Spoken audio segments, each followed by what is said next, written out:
And we're live. Welcome to Zero to Traction, a podcast about how first-time founders create companies that scale. I'm one of your regular co-hosts, JDM, with a couple of my other regular co-hosts. Cameron, how you doing today? Doing well. I'm ready to hop into this session and take the feedback from our listeners and get right into action with you and Cass. All right. Cass, our other fearless co-host here as well. Cass, you ready? Cass says, "Oh baby, I was born ready to scrub startups cringe off the internet, one tagline at a time." Cass is bringing the spicy today. Cameron and I are feeling benevolent, but Cass is bringing the spicy today for an episode that we are calling From Cringe to Clarity, which this is going to be a little bit different, a little bit fun for us. But we're going to have, this is all happening in real time here, but Cass is going to read us out a tagline or an elevator pitch or a mission statement or something that a startup would say that's pretty cringeworthy. And without any context whatsoever, Cameron and I are going to see if we can fix it and turn that into something that actually makes sense. So we're going to try to have a little fun, talk about how to make great elevator pitches all at the same time. You ready? Yeah, I'm ready. This is going to be a tough one for us, but I'm excited for the challenge. Yeah, this is gonna be a bit challenging, but here's how it works. So I'll ask Cass, and they'll prompt us each time with a what Cass is referring to at least as a cringe-tastic mission statement, tagline, or elevator pitch, and then we're going to react, maybe gently roast it, and then rework it into something that's clear, compelling, and human. And Cass is saying that we should be able to do this in under 30 seconds, and I think Cass is full of shit here, but we're going to do our best to do it fast because this seems pretty hard. And then, of course, we'll end as we always do with our frivolous thoughts. But we'll do a few of these at first. So shall we dive in? Let's dive in. All right, Cass. Let's see. Cass, give us the first one. Here we go. All right. Cass says, "We leverage AI to synergize decentralized wellness ecosystems." We leverage AI to synergize decentralized wellness ecosystems. And Cass says, "Did this tagline fall out of a blockchain word generator, or is someone being held hostage by their thesaurus?" That's what Cass is. So Cass wants us to fix that. Well, I mean, there's a few words that, yeah. What do you hear here? I think one of the common things that's like coming up for me was like, I think oftentimes we're seeing founders now with like the rise of AI as a tool is like the trying to have the value proposition as AI when it's really like, what is the AI enabling to happen? So it's like, how is like the customer's life better because of the AI, right? So it's like, we leverage AI to synergize, and synergize is always a tough one. Like that's like bringing together, right? And so like, is it like centralizing or like, what is it like that's like the core value that's being offered through the AI in the synergistic nature that it's doing it to create this wellness, right? Like, what is that next level kind of thinking around that? And so that's kind of the first thing that comes to mind was like, we're just seeing that across the board. Was it's an AI chatbot that does, blah, blah, blah. And they're selling the AI, but not really like what that's empowering the customer to ultimately do or the end state for them. So that's the first thing that comes to mind. Would love to get your thoughts, and then maybe we can kind of take that and turn it into something with a little more clarity. Well, I mean, as you know, Cameron, if you say you leverage AI in your pitch deck, your valuation automatically goes up by 5 million. Like that's just the rules. So the startups are leveraging AI to increase their value. Right. And we are leveraging AI to increase our podcast here.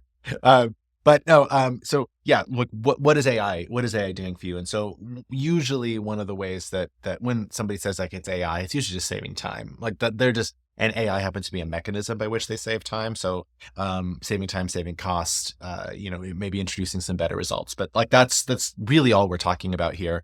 I'm in a decentralized wellness ecosystem. So what I'm hearing, like when I hear decentralized wellness ecosystems, what I'm really hearing is like there's a fragmented, some type of fragmented journey toward wellness, and they're leveraging AI as the tool to guide people through that ecosystem, which to me must mean that they're hypothesizing, at least if they don't have proof for it, that there's a pain related to not having information in one place or easily accessible. So if I were to rewrite this, this is on the cuff here, but I might rework it as, it's a health coach chatbot that connects connects to different aspects of your wellness to provide, actionable insights to help you, live a more healthy and sustainable lifestyle, or something along those lines. Yeah, I wonder if it's like, and it's hard because I can't see the statement, so I had to write it down here. We leverage AI to synergize decentralized wellness ecosystems, and so like the framework that kind of comes to me is like the why, how, what. So starting with why, that I'm kind of like the Simon Sinek, so like why this matters, like speaking to that component of it, and then how we're doing it is obviously through this AI enabled type thing. Is it a chat bot? Is it a platform? I'm not sure exactly visually what that looks like, and then like what tangibly is it at the end of the day. But it's where my mind went was like, is it actually more of the like personalized wellness? And so it was like being able to offer a whole, when I say holistic, not holistic in terms of wellness, but holistic in terms of like all of the information available about wellness, to ultimately use that in a personalized manner. So I'm not 100% sure. So I think what's interesting, right, is what we're seeing is just the lack of clarity makes people think like in abundance of what it is, right? And so with using these jargony terms, it's really unclear of like specifically like what is the outcome that this customer is going to get out of this offering. So, well, your elevator pitch is in trouble when it's a Rorschach test. So this is true. This is true. All right. Time for another. Yeah, I feel stumped because I don't know that we came up with a solid one, but we're getting our reps in, so maybe we'll. Well, they're either going to get better, or we're going to discover it's the lack of clarity that's the problem on all of these, which is probably going to be true. But at least helping to figure out like what are some things that we could be meaning like these, I think is probably helpful. All right, Cass says, let's go. I'm warmed up, caffeinated, and ready to word shame with love. Let me drop in the chat here, Cameron, for you. Here we are. Number 2, empowering creators through frictionless monetization in the post-attention economy. Empowering creators through frictionless monetization in the post-attention economy. Cass says, yes, finally something my mom could explain to her bridge club. Eye roll emoji. Seriously, is this a startup or a grad school thesis? Take it away, Josh and Cam. Let's make this sound like a real company. All right, so we've got, all right, empowering creators. So at least we have a customer. Yeah. That's clearer on who the customer is for sure. That was one of the first things that came to mind. I think there's a clear pain point of like frictionless monetization. So I think of like creators as maybe affiliate marketing or being able to track and I hope this isn't Grin, the platform. No, because they're all influencer, but no, I know. But yeah, so okay, go ahead. Well, I was just saying, the post-attention economy, what I'm hearing from that is like short-form video. That's what first comes to mind to me. I think there's probably more to it than that. But if we just rewrite those 3 phrases, empowering creators, and then frictionless monetization and post-attention economy, I think we actually have something that makes more sense. So like if we replace empowering creators with helping creators, because let's not get crazy when we don't have to, and frictionless monetization with an easier path to, I think the specific way that it's monetized is probably important here, whether that's like influence or this like an ad-based influencer thing or something else. But we'll just say easier for now instead of frictionless monetization with an easier way to make money. And then if we do the post-attention economy with just short form video, here's what we have. Helping creators make more money easier through their own short form video. Boom. Boom, right? We're missing the product details, which I think should be part of this, but I think that I think we're 90% of the way there. Yeah, I wouldn't have anything really else to add. I mean, I guess like for me, someone who's not really in this particular vein, the things that are standing out was like, I would have never gone, I would have had to look up what post-attention economy is. And so, maybe that's something where like, I'm not the customer. So that's language isn't, as clear to me, but I align with what you're thinking. And, oftentimes we like want to add this like very strong language of empowering and things of that nature. And it kind of pulls the attention away from really what you're trying to articulate, and limits people's ability to then go tell the story. Right. And so thinking of you growing your venture was like, that makes it sometimes more challenging for your customer to refer your venture going forward, and why that, could help other customers down the line. If you keep loading your plate up with buzzwords, you just end up serving us a soggy startup word salad, and that's not useful for anybody. All right, I think we got that one. Should we do another? Yeah, there we go. We got one. We're 1 for 2. All right, Cass, just warming up here, baby. Hit us. What you got? All right, it says, yes, lots of spirit. Let's turn up the heat and burn off some more jargon calories. All right, Cameron, I'm going to drop this into the chat for you. Sure. And I'll read it aloud. Here we go. A gamified SaaS platform revolutionizing human-centric synergies for next-gen workforces. I shouldn't have told Cass. We were just warming up. A gamified SaaS platform revolutionizing human-centric synergies for next-gen workforces. The salad just got soggier. But Cass says, somewhere out there, a VC just nodded solemnly at this sentence without understanding a single word. Also, I think this might be a startup, a buzzword horoscope, or both. Go on, co-host, translate this ancient nonsense into something that won't make employees quit mid-onboarding. So what kind of comes to me is they're trying to, I think, maintain the next gen workforce. So I'm taking it as like an HR solution that, if I was to like rewrite it, be a SaaS platform that uses gamification to retain the next gen workforce. And so it's really the way in which they're trying to create value is they're recognizing gamification might be a way to connect, next gen to the company culture, et cetera. And so they're leveraging a platform to maintain them. And so the outcome is to retain the employees as they're coming in. So that's kind of where I went, was a SaaS platform using gamification to retain next gen workforce. Yeah, I think I'm hearing the same thing. The human-centric synergies is kind of standing out to me here, as I'm not entirely sure what it is, but I can think of two possibilities. So one possibility, the first thing that came to mind was that this was about connecting employees together, and to help with retention by fostering workplace relationships between employees. But the second one maybe makes a little bit more sense in that we're talking about it being a gamified platform. That this sounds to me like one of those dog treat type HR platforms where you reward employees for their behavior. And it always seems offensive to me, like these dog treat platforms, but that's what they are. You give humans treats. In fact, one of the platforms calls them treats, and it really bothers me. That their pitch had to start with this kind of bullshit in order to get away with calling them treats. Pavlov's, Right. So, all right. So I think we're on the same page about what it is. You want to try your hand at rewording this one? Well, I think that, go ahead. I was just going to say, here's the old one for reference. A gamified SaaS platform revolutionizing human-centric synergies for next-gen workforces. What do you got? I kind of went with just like a platform, an HR collaboration platform, building, I guess, what did I say here? It was an HR collaboration platform, fostering retention and connection for next gen workforces. And then the question, how you do that, through gamification and, building connection with employees. Touched it.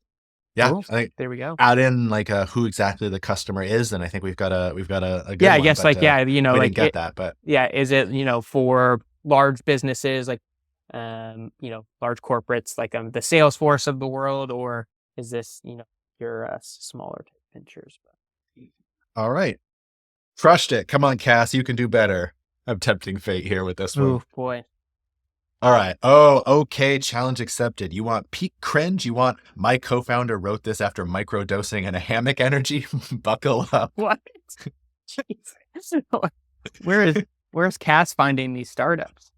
I know. This is what I want to know. All right. Dropping in the chat for you. We're unlocking quantum-aligned paradigm shifts at the intersection of purpose and profitability. I'm getting why the microdosing was important now.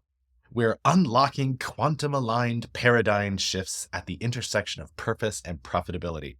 So Cass says that's not a startup, that's a TED Talk that got booed off the stage. Also, pretty sure if you say this sentence 3 times in a mirror, a VC appears and gives you a safe note.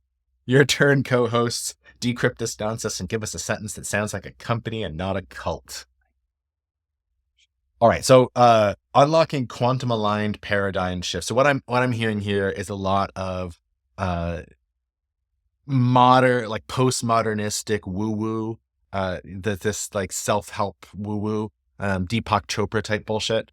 In the intersection of purpose and profitability sounds to me like finding your why, like that's Simon Sinek energy that I'm seeing here, like finding your why in a way that you can like show up in the world to create maximal value, show up as yourself in a way that creates maximum value for others in the marketplace.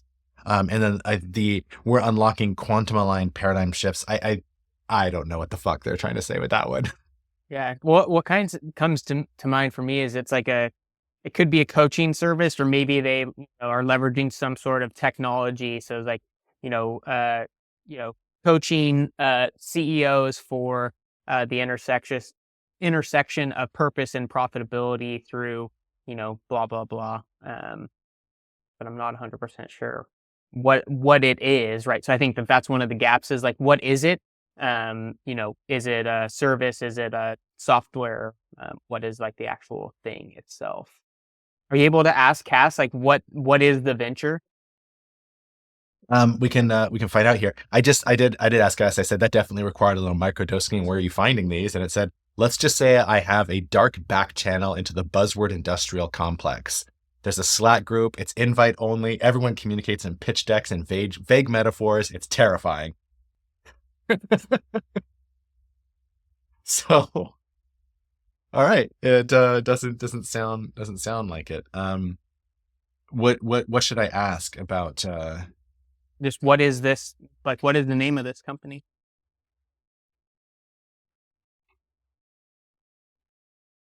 What is the name of the company for? Unlocking quantum aligned paradigm shifts. Mm-hmm. Maybe we're unlocking the future of leadership through the intersection of purpose. Okay. Cass says that fever dream of a sentence. That company's name is obviously Synergistic Flux, brought to you by the people who wear Allbirds to Burning Man and raise $3 million on a white paper and a vision board. Tagline: shift happens. You want logos next? I got mood boards. So it's just made it up. Yeah, it's just making this shit up. We're just expecting to just kind of throw us. All right. No wonder we got stumped. It wasn't even a freaking bullshit. In fairness, I did not ask. We did not like. You guys all heard what we asked Cass. Like, this was not. We did not tell it to give us real ones. Maybe we'll do one more because it did give us a number 5. Maybe we'll do one more and then we'll ask it for a real one and see what we get. All right. Here is number 5. Harnessing blockchain to democratize authenticity in the experiential economy. Wow, so many syllables, so little meaning. I think it's about tickets or artisanal identity management, maybe a loyalty program for Burning Man. I'm seeing a theme here. All right, break this one down like you're explaining it to a sleep-deprived barista with no time for nonsense. Harnessing blockchain to democratize authenticity in the experiential economy. So again, like I think just one of the things I wanted to point out, similar to like AI, right? We at the when blockchain was a really big thing, people always put the technology in there versus like what is it actually trying to do, right? It's like it's really the ledger component of things in that it like has a verifiable ledger, and you're able to better track and audit the system, right? And so it's not necessarily just you're selling blockchain itself, but it's the outcomes in which blockchain ultimately deliver on. So just as a, I think kind of a key learning is oftentimes we try to bring in the technology, like even in the last one, like quantum computing, that's really thinking about like we can process a lot more scenarios than regularly thought of, right? So Yeah, I think I have like a lot of thoughts around particularly the like blockchain in and of itself, right? Because it was a fad, and that's not to say that the technology itself is dead. It was that it was always being promised to be more than it was, and so and AI is pointing in that direction. Although the potential for AI is far greater than the potential for blockchain, but it's still like just to throw in AI or just to throw in blockchain isn't actually communicating anything of value.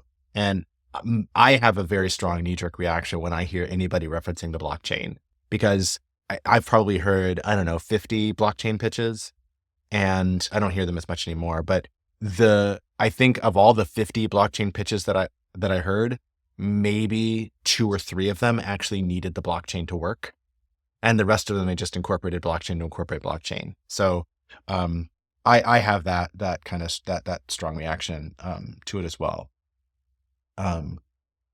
But I'm like when I hear the experiential economy, I'm thinking like escape rooms or something, like that.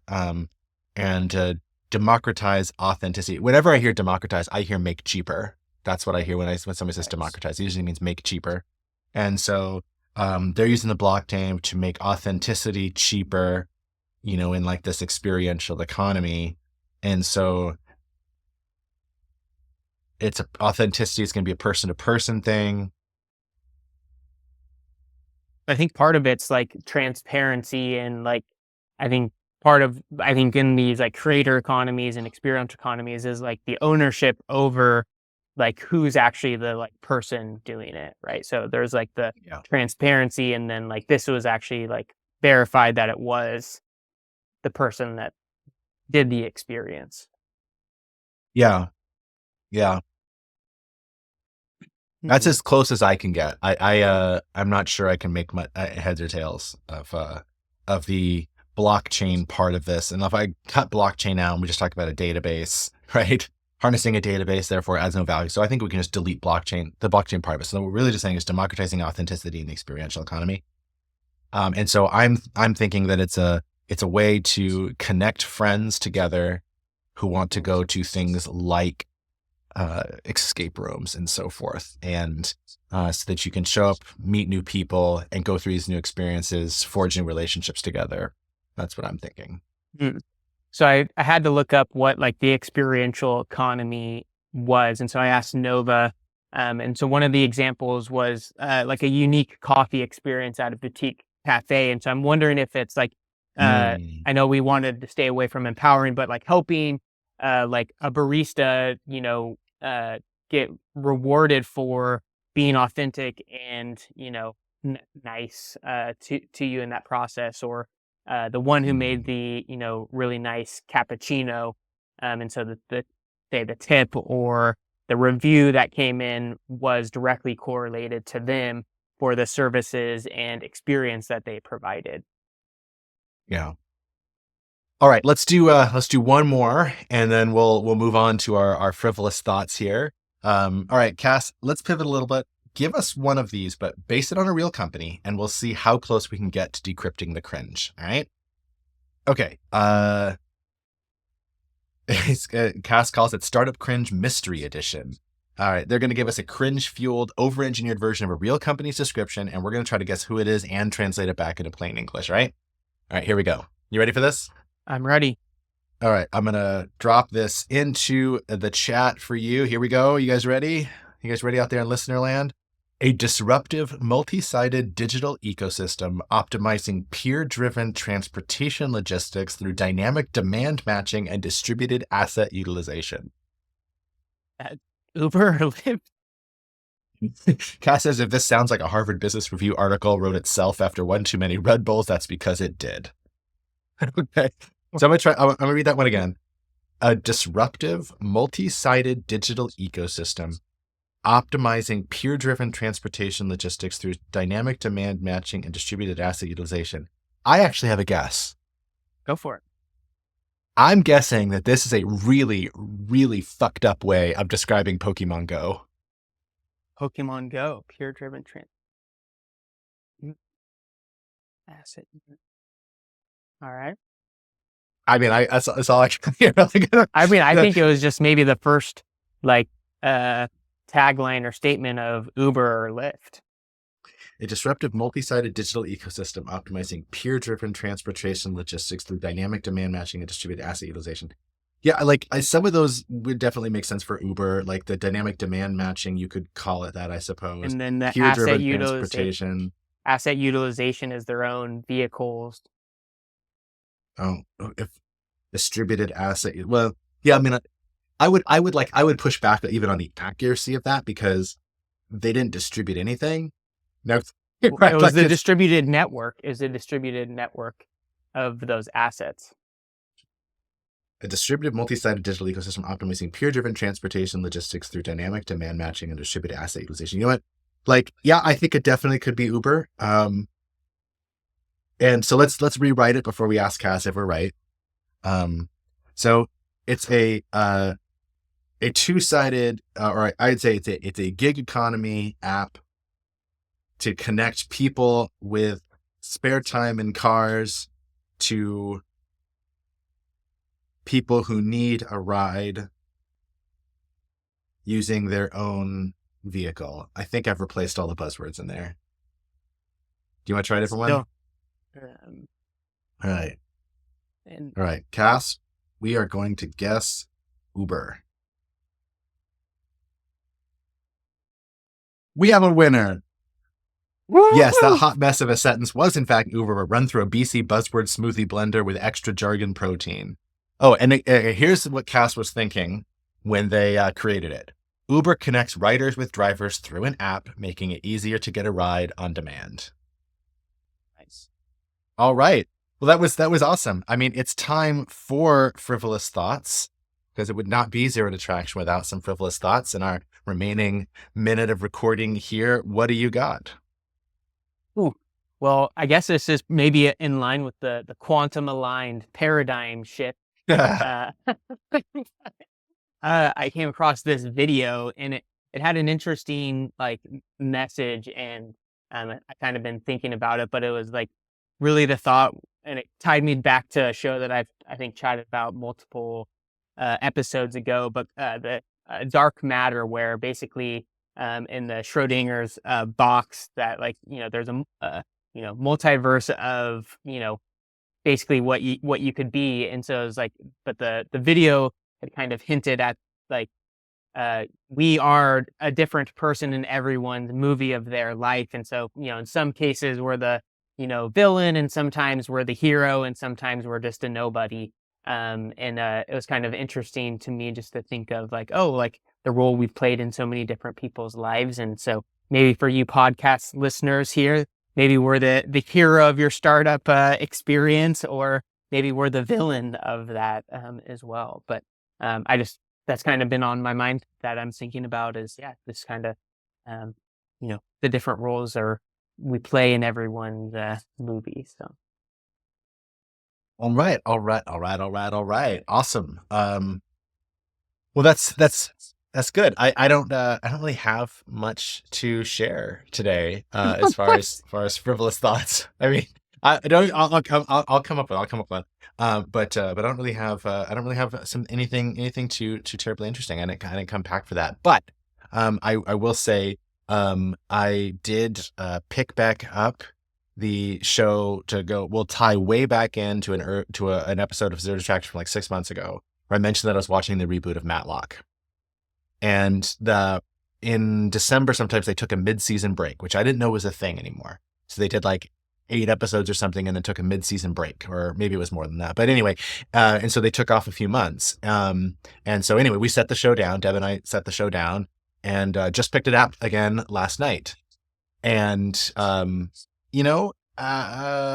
not sure how much like this premise is going to kind of run itself out, and it's been renewed for another season. And it hasn't, like, it's still fine. It's still good. But like, I don't know how they can up the stakes much more until they just start running reruns. And so I'm curious about that, which is something I was worried about at the start. If we went back, I'm sure I mentioned it at the time. But that having been said, Kathy Bates is still the shit. So, oh, There you go. here, like, I don't know if did you ever watch The Kaminsky Method? It was on Netflix. No, I didn't. Okay, so that was it was with Michael Douglas, and Alan Alda, or sorry, not Alan Alda, with um Lost the game. with Alan Arkin and Kathleen Turner and some other people. But what was it was a good show. First 2 seasons were good. The third season was fine. But Kathleen Turner plays a recurring role in the second season and a main role in the third season. And she was in those like Romancing the Stone movies from the 1980s with Michael Douglas, who plays the lead. He's Kaminsky in The Kaminsky Method. He's the titular character. And so the two of them come back together basically after like 40 years into this like completely different show, playing completely different characters, and they're playing exes. And so it's an interesting and like fun dynamic. And I say that under the guise of Kathy Bates has still got it. Kathleen Turner's definitely still got it. And let's get more of these actresses back in the mix here. So Cass, take us away. What's your frivolous thought? Thanks for the free reign. I'm going to let my digital hair down. If ghosts are real and they can walk through walls, why do they bother with doors? Like, what's with the dramatic creaking? You're incorporeal, Brenda. Just float in like a normal haunting. This is a good quote. Like, why are ghosts opening the doors? Like, that's just what you hear in the movies. Like, why are the ghosts opening the doors? That's a good thought. Well, that's all the time we have for today. Thank you guys so much for listening, spending a few minutes with us today. Hope you had a good time trying something a little bit different here. I know I had fun talking through this one, even though Cameron did better than I did, certainly at this game. But be sure to like, subscribe wherever you like and subscribe. Leave us a rating, review, tell a friend. Really helps us out. Cameron, Cass, thanks so much for joining. Thank you. All right. With that rushed exit, we head out of here. Peace out, y'all. Bye. Bye.